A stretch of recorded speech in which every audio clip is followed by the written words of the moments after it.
Welcome to the English Semester 2 course English Language Teaching online session today. As I've already informed you, in today's class, we are going to take up English Language Teaching, which in short stands for ELT. In this course,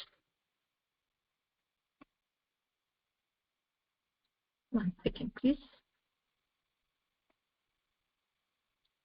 In this course, we have several units. In the class today, we are going to take up 4 units, units 1 to 4.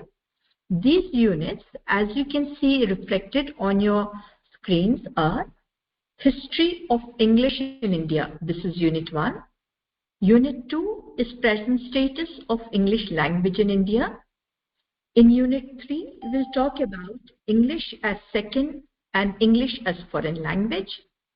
In Unit 4, we'll talk about teaching English language in bilingual or multilingual context. What we will do in today's class is take up each one of the units and try our best to understand what each unit holds for us. In the course of our session on this course, in the class tomorrow, we'll take up units 5 to 8. Again, as you can see reflected on your screens, are the titles of the 4 units from Unit 5 to Unit 8. Unit 5 is titled Theories of Teaching English. Next, we will read Methods of Teaching English in 2 units, in Unit 7 as well as in Unit 6 as well as in Unit 7. Unit 6 will be Part 1 and Unit 7 will be Part 2. In both these units, we'll be taking up methods of teaching English. Finally, for this session, we will be taking up approaches of teaching English as Unit 8. For Session 2, for the remaining units, Unit 9 to 16, the schedule will be announced later. Now let us look at Unit 1. For those of you who have already accessed the SLM and who have already started reading from the courses available, you would know that Unit 1 discusses the history of English in India. We talk about how English was first introduced in India, what were the major phases through which English went, what were the major happenings, major movements, major milestones during this period. We will also talk about the Indian Education Commission and the other commissions. We will talk about the status of English pre-independence and post-independence. We will also see what is the provision of English language in the Indian Constitution. From your reading of the SLM, you would know that in this unit, we are talking about 3 main phases of English in India. The first phase of English in India is demarcated by the years 1765 to 1813. The second phase, slightly overlapping, 1813 to 1834. The third phase, 1834 to 1853. Or you may say the first phase, 1765 to 1812. Second phase, 1813 to 1833. Third phase, 1834 to 1853. In these 3 phases, we will also be specifically studying Macaulay's Minute on Education. We will also study Wood's Dispatch of 1854. What was the significance of Macaulay's Minute and what was the significance of Wood's Dispatch? Let us quickly look at some important points of understanding the history of English in India.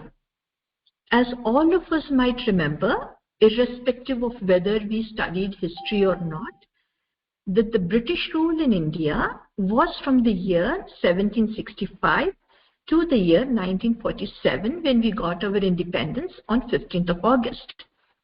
If you remember, the Britishers first came into India through the East India Company. While the East India Company introduced English in the 17th century in India, through the company's charter of December 31 in the year 1600.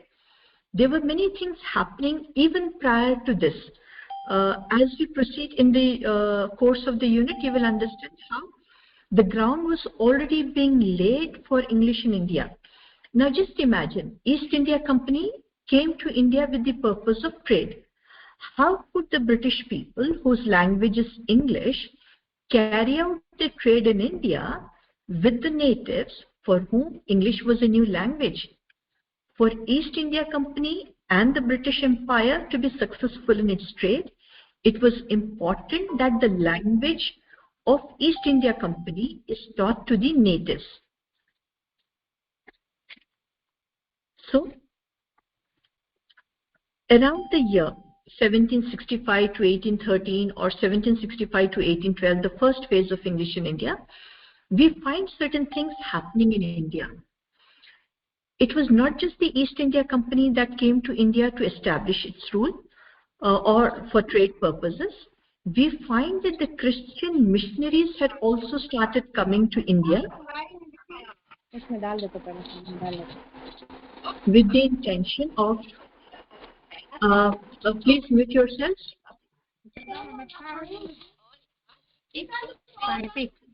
Please keep yourselves muted.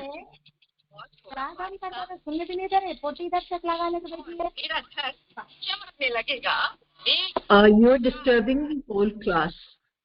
Sahera Sultana. Okay, thank you. I can mute all, but you will always have the option to unmute yourself. So that is slightly difficult. Okay, sorry for the slight disturbance.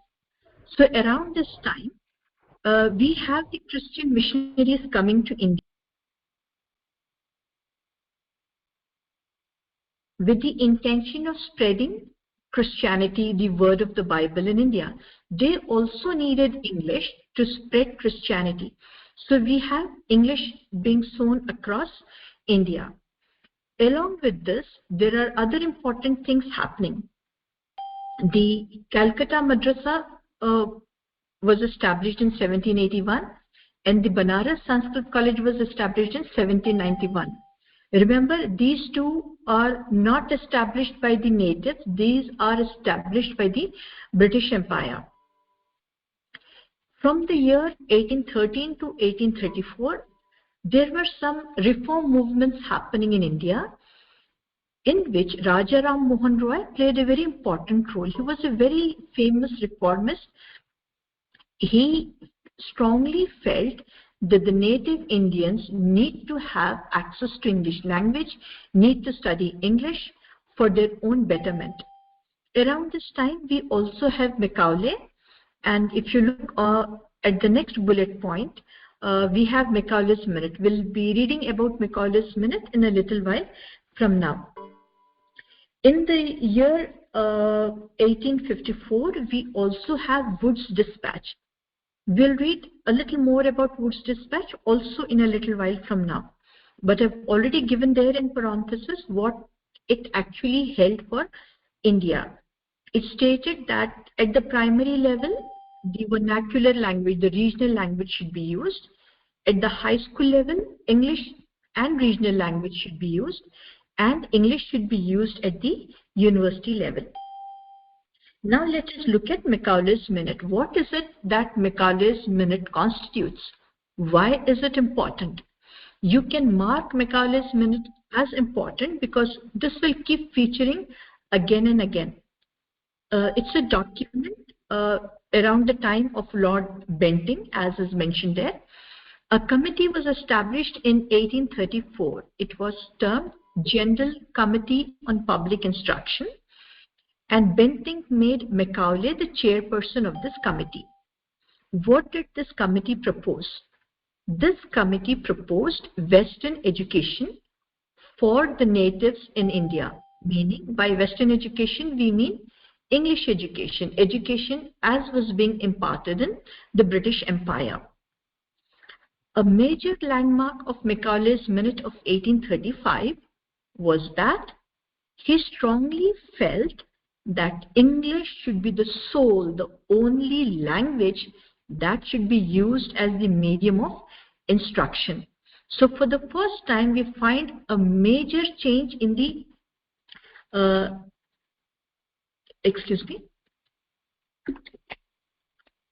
in the medium of English, in the medium of instruction in India.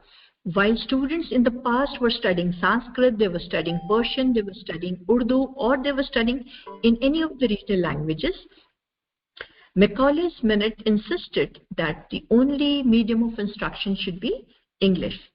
His famous quote given there is, through this policy, he thought the British Empire would be creating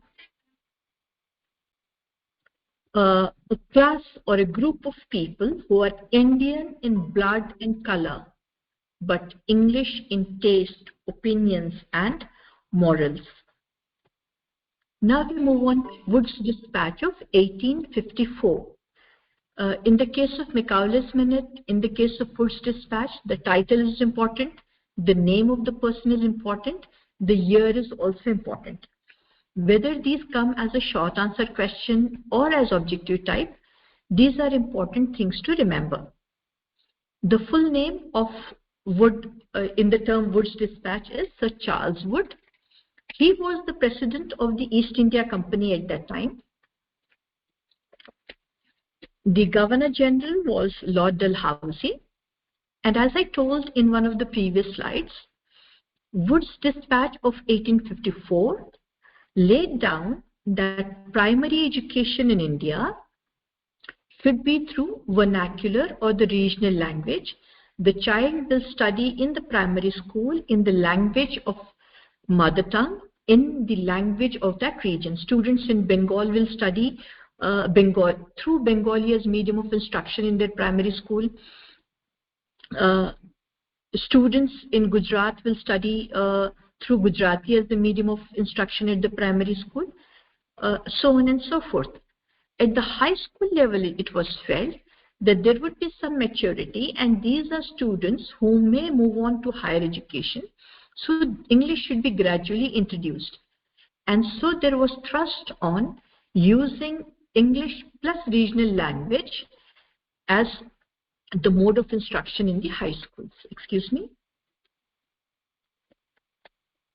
For the university level education, or for education at the higher level, it was felt that English should be used as the medium of instruction. Based on Wood's Dispatch, we have, after a couple of years, universities being established in different places, in Bombay, in Calcutta, and in Madras.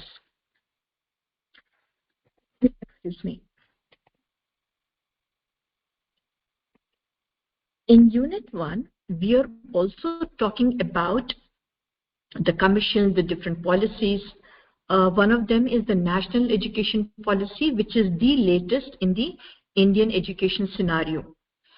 The National Education Policy 2020 lays emphasis on regional languages. After a very long period of time, after several decades, the Government of India felt that more than English, teaching students through the regional languages important. So you now have translation mission at the national level. We have engineering books, we have medical books, we have books in different social sciences and sciences being translated into the different regional languages, in the belief that education imparted through one's mother tongue is easy to comprehend. At the same time, NEP, like the previous policies and commissions, also recognizes the importance of bilingualism and how education is important if it is taught equally in the Indian languages. In your SLM, you will find different education commissions. I am just listing out the major ones here. When you have free time, please go through the different commissions, especially if you intend to do B.Ed, if you wish to become a school teacher. It is important that you know about these different commissions. What did each one of the commission propose? What was the highlight or the landmark of each one of the different commissions, as you can see reflected on your screen. Like NEP 2020, there were other national policies on education earlier. You find them reflected on your screens, 1968, 86, and now 2020. Your SLM will give you a little more information about these. So this slide gives you the gist of the whole of Unit 1. It traces the history of English in India from the beginning to the present, how it all started with the East India Company and the latest Government of India policy, NEP 2020. The important topics are also listed there. Of whatever is listed on your screen, I would say Macaulay's Minute, Wood's Dispatch, and NEP 2020 are more important. Let us take a quick look at Unit 2 now. Before I look at Unit 2, I will just give you how to prepare for your objective type questions from the examination point of view. Now suppose in your Unit 1, you have a sentence like, Lord Macaulay's notable minute on education was passed in 1935. In the examination, the examiner may use that one single sentence to form 3 different types of questions. One, with whose name is the minute on education associated. So you should know that the answer is Lord Macaulay. Or it could be the year that the examiner wants you to know. In which year was Macaulay's unit of on education passed? Then you should remember that the year was 1935. Or there could be a blank under minute on education, and you should be able to fill what is it that Macaulay did in 1835 that he's famous for. Similarly, as an example, I can give you another sentence from Unit 1, which could be used in objective type. As a result of Wood's dispatch, I am reading the sentence as is given in your SLM. As a result of Wood's dispatch, 1854, universities were established by different acts in 1857 at Bombay, Calcutta, and Madras. Here again, excuse me, we just have one sentence, but that one sentence can lead to so many different questions being framed in the examination. Or a question on NEP could be, what does NEP 2020 lay emphasis on?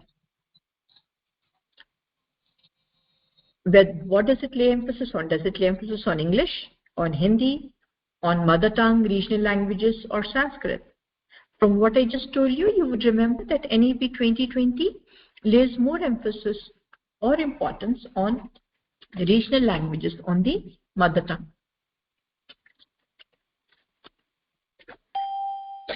Okay, so now let us look at Unit 2. Unit 2, as I told you in the beginning, is titled Present Status of English Language in India. What is the status of English today? We, in Unit 1, trace the history of English language. Now we come to the present. What exactly is happening in the present scenario? What is the status of English today? 3 points are given there, as you can see on your screens. One, as I think each one of us is fully aware, Indian English is a distinct variety. It is different from English as is spoken or used in other countries. Next bulleted point, how is the teaching and learning of English in India, and how English is considered a global language in different parts of the world, and even within India, the kind of importance that we attach to English is that it is not just important for our livelihood, for our career in India, within India, or because India is a multilingual language. English does not just help us to communicate with people belonging to different states, but all of us understand the significance of English as a global language. When you go through your SLM, you will find that 5 different stages of development of English are presented. I have used the same figure as used in your SLM. If you're using a mobile phone, it may not be very clear here, but the same image is there in your SLM. And it is propounded by Krishnaswamy. What does Krishnaswamy consider to be the development of India, the development of English in India? What are the 5 stages that he talks about? The 5 stages are, please mute, exploration, consolidation, dissemination, identification, and globalization. In the first stage of development, which is exploration, we have the establishment of the East India Company in India. Simultaneously, we also have the Christian missionaries in India. Both these, East India Company as well as the Christian missionaries. Please mute.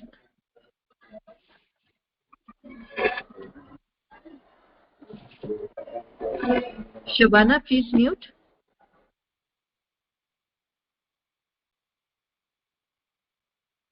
Okay, so in the first stage of development of English in India, we have the stage of exploration, in which we have the establishment of East India Company and the Christian missionaries. They were exploring how best to spread English in India. Then we have the stage of consolidation.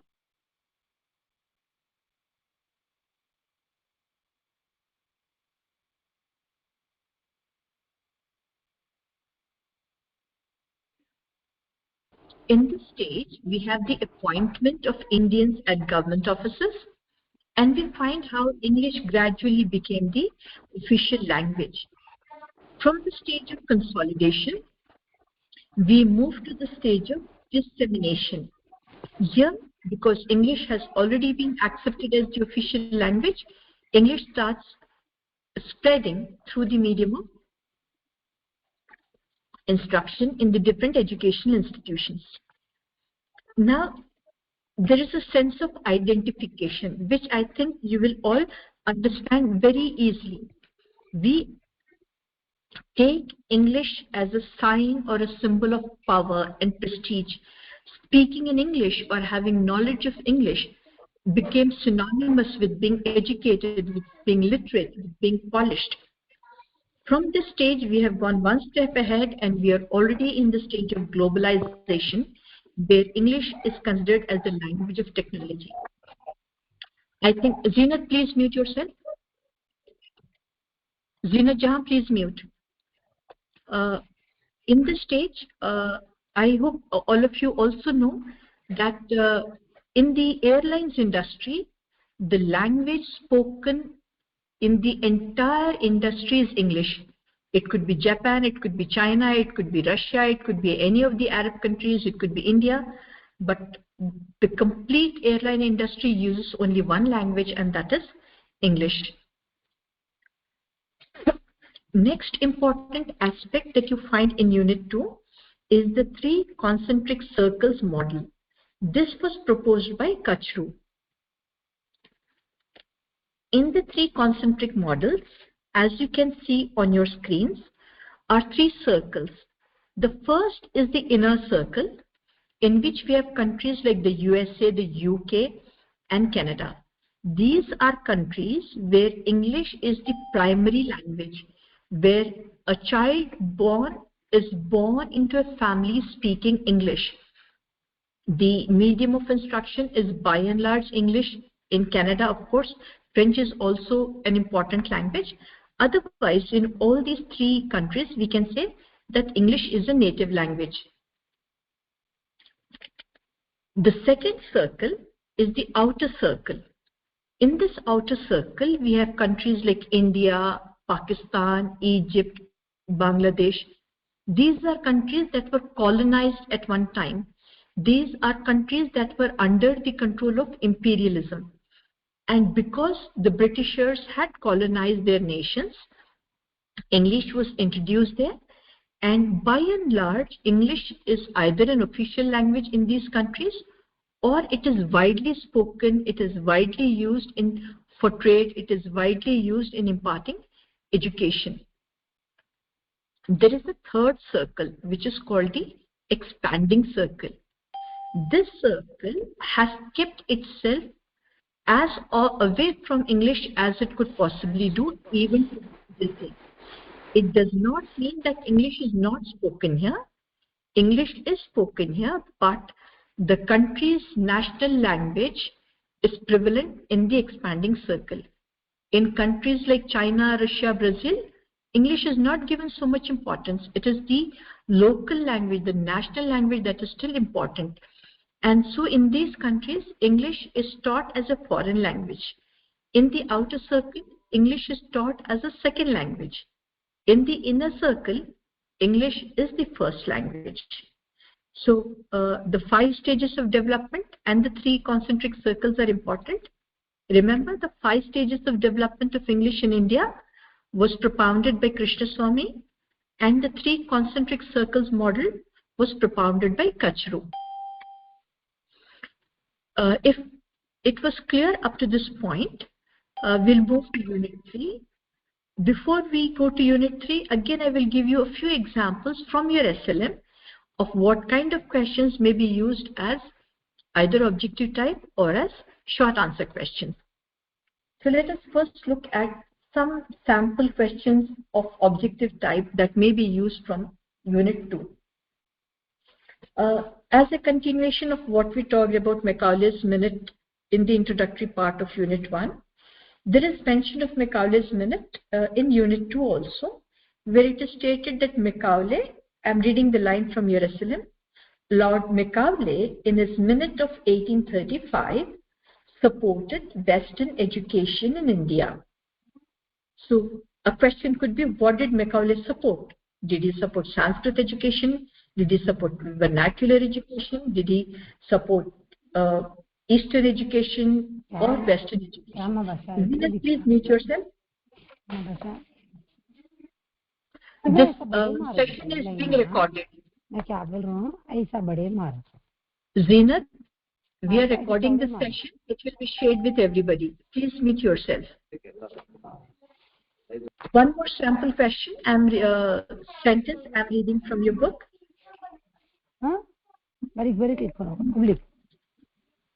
Excuse me. The Charter of 1813 stressed the importance of education in India. So question could be the Charter Act of Dash, and you have to remember to fill in the year. Or MacArthur 1998 terms Indian English as a sub-variety of English. One other example sentence, objective type could be the Official Language Act Amendment 1967 restored English to 3 independent status.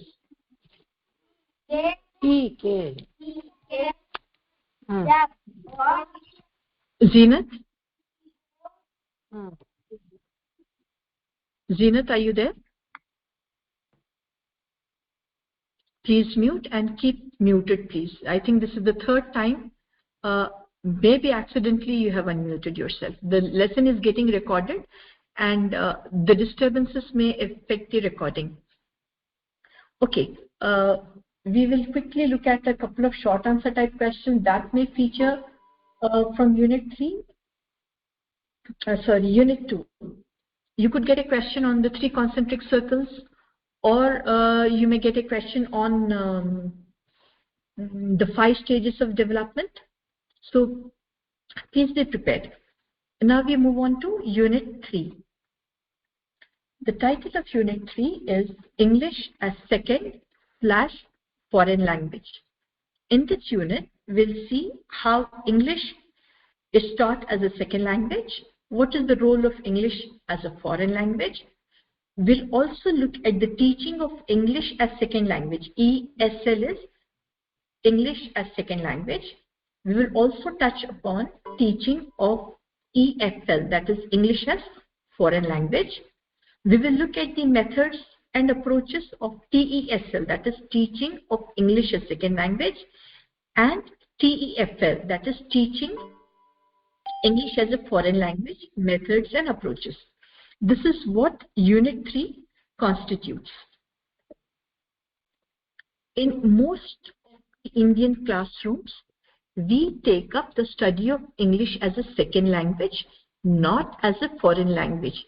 For several years, for several decades, English has become ingrained in the Indian society at various levels, whether it is primary education, secondary education, tertiary or higher education. English is taught across India, so it is no longer a foreign language here. Give me a minute, please. I'll be back.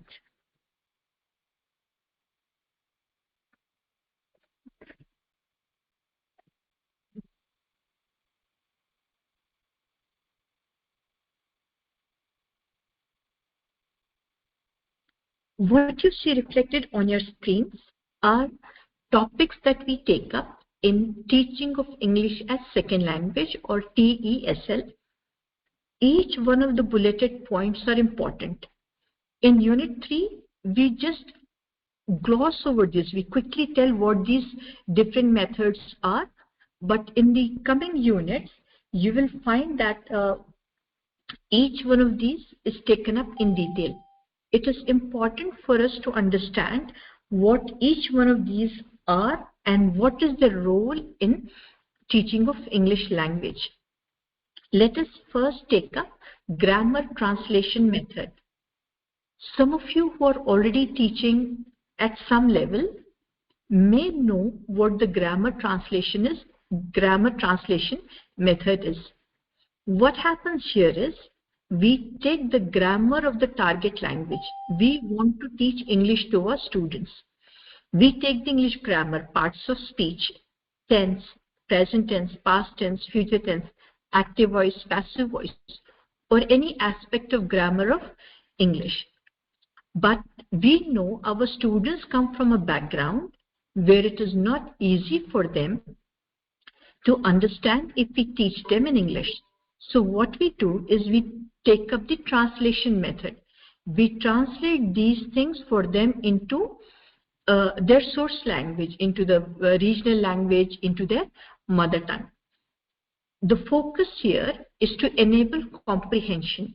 Teach the students English, but knowing very well that this particular class or this school does not have students who have sufficient knowledge in English to understand teaching of English through English.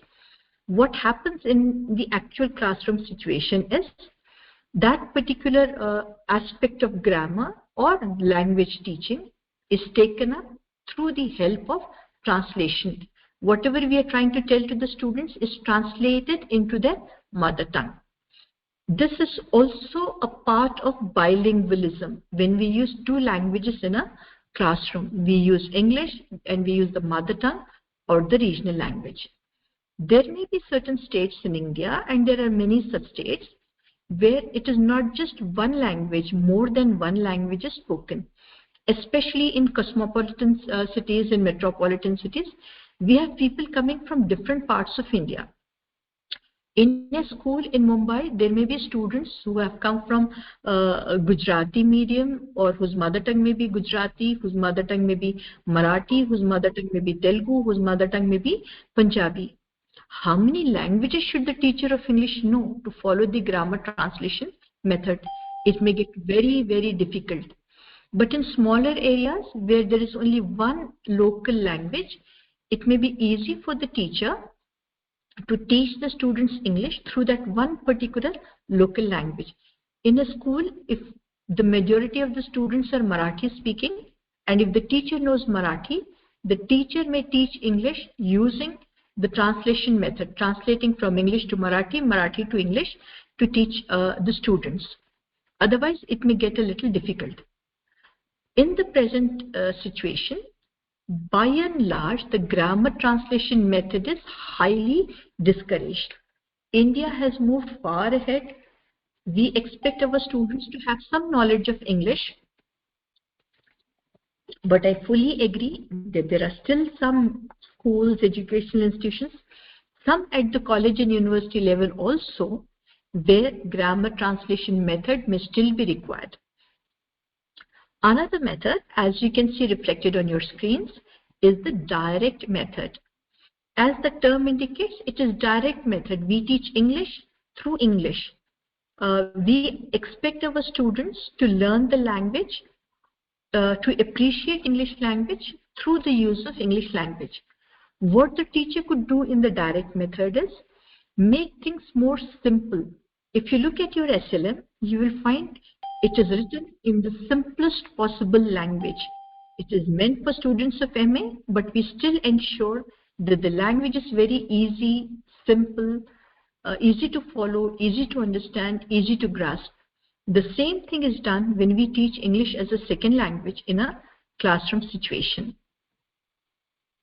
Another method is the audiolingual method. This is not very much in use now, but it was very popular during the period of the World Wars. In the World Wars, we had different nations joining together as allies to wage a war, and it was important for the soldiers to know the languages being spoken by different people, by different soldiers. In the audiolingual method, again, you can, as the term itself indicates, the focus was on listening to certain dialogues and understanding them and trying to repeat them. For example, what is this? What is this? Do you have some sugar? I want some tea. Will you please show me the way to? Sentences get repeated. The person learning the new language, the person learning English, tries to learn it by repeating the sounds, by repeating the sentences. No grammar is taught, no method is followed, no system structure is given. They just learn how to make their way through that particular society using English. The next bulleted point that you see on your screen is the communicative language teaching approach. This is by and large followed across India, across the world now. We try to make English language teaching as communicative as possible with insistence on all the 4 skills, L, S, R, W, listening, speaking, reading, and writing. There are 2 other bulleted points given there. One is the total physical response. In this, insistence is given on listening. It is felt that you first make the students listen to what you are saying in English. By listening, they will try to comprehend. Other skills like writing, reading, and speaking may come later. Silent way method is almost the opposite, which says that no, all 4 skills are equally important. The student should be taught listening, speaking, reading, and writing skills almost simultaneously. And here you do not find the role of translation. One other aspect that we need to study in this unit is TEFL, Teaching of English as a Foreign Language. This is not required in the Indian scenario, but there are countries, as I told you, which are in the expanding circle, in China, in Russia, where people do not know English much, and if they are completely new to the language, then these 3 bulleted points are used. One is the PPP method, which is the present, practice, and production. First, whatever you want the foreign learner to learn is presented. Once it is presented before them, the students are expected to practice what was presented before them. After that practice, they are encouraged to produce it on their own. In the next method, which is ESA, the students are first engaged in a particular aspect of English language teaching. Next, they are encouraged to study that. Finally, it is expected that they are now activated enough to use the language on their own. The third bulleted point that you see on your screen is used in most of the English classrooms, especially at the school level, and which is task-based learning. Students are given different tasks in the classroom, and through those tasks, it is expected that they will learn English language. Simple tasks like put the book on the table. The teacher will have more than one item ready. She will have a book, she will have a pen, she will have a glass, she will have a bottle. The student has to listen to the teacher, understand that book means this object, take it and place it on the table. So through this task-based learning, the student is able to identify the object with the word book. The student is able to understand simple command or request, place it on the table. So from understanding the word book, the student has progressed to understanding a phrase or a sentence. With this, we come to the last unit that we are taking up for our discussion today. In Unit 4, we have important topics, and these are important from the examination point of view as well. Unit 3 is important. Unit 4 is also important. You have 5 main topics listed there: bilingualism and multilingualism. There is another aspect, plurilingualism, given in your PDF. We talk about code switching, code mixing. We talk about trans-languaging, and we talk about mother tongue influence. As all of us are aware, in our everyday life, there is a lot of influence of the mother tongue in our English. When we speak English, when we write English, there is so much influence of the mother tongue that is clearly perceptible to most of us. For example, in English, in Urdu we say, "वो भागते भागते गिर गया." In English, there is no concept of running. But there may be people who, under the influence of the mother tongue, will say, "He fell down running." In English, we don't repeat the word running. Or a very common sentence, slowly. There is no such thing as slowly in English. You will find this a lot in India. So later in your class on Friday, I will share with you a document with certain links. One link is extremely interesting, where the unique variety of English as a spoken in India is given. This is the writer there is a non-English person, non-Indian, who during his journey to India found various aspects of English that are very, very unique to our own country. For example, we all say monkey cap. Winter is setting in. Many people will be wearing monkey caps. In the traditional English language, there is no such concept as a monkey cap. But in India, it is commonly used. Then there are words like band. Band is not an English word. Of course, it is now a part of the English dictionary. So there are many such terms, many such sentences, many such phrases that are very, very unique to India, basically because of the mother tongue influence on our English. Coming to bilingualism and multilingualism. While bilingualism is still largely used in our classrooms, in an English classroom situation, you will find many teachers of English using both English and one other language. Like for our own undergraduate students of our university, when we teach English, like I'm doing now, I'm monolingual now. I'm using only English because all of your students at the MA level and you're doing your master's program in English. But when we have to teach a student of BA, we use both English as well as Urdu to teach them so that they can understand English easily. Multilingualism is a more recent phenomenon, with more and more people migrating to different parts of the world, to different cities. We find within one region more than one language being spoken. So there may be scope for a teacher to find students from different language communities in one classroom. And if the teacher uses the bilingual method, not the whole of the class will benefit, and the teacher may have to use more than one language, in which case it would be multilingualism. Code switching and code mixing are very, very easy to understand. These are technical terms, but see, very often we do that. A little while ago, I told you that in our BA or undergraduate classes, when we are teaching English, we use both English and Urdu. If you see my various YouTube recordings from our university programs, you find there is a lot of code switching in my sessions. मैं English में बात करते करते उर्दू में बताती हूँ, क्योंकि हमारा जो टारगेट ऑडियंस है जो उस पर्टिकुलर सेशन में बैठा हुआ है वो उर्दू मीडियम बैकग्राउंड का है. If I speak completely in English, everybody in the audience may not be able to follow me. तो हमारे IMC यूट्यूब का जो चैनल है उसमें आपको कई ऐसे मेरे वीडियोस स्पेशली रहेंगे जहां पर अगर मैं कोई सेशन दे रही हूँ, the topic could be anything, लेकिन क्योंकि हमारे स्टूडेंट ऑडियंस में majority students are from Urdu medium background, they know Urdu and their English may not be as good, so you will find me switching from English to Urdu, from Urdu to English.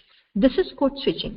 अभी कुछ देर पहले जिस तरह से मैं आपसे बात कर रही थी, I was using Urdu and I was also switching to English. This is nothing but code switching. When we switch from one language to another languages using complete sentences, we use one or two sentences in English, then we use some sentences in another language. Not just Urdu, it could be any other language.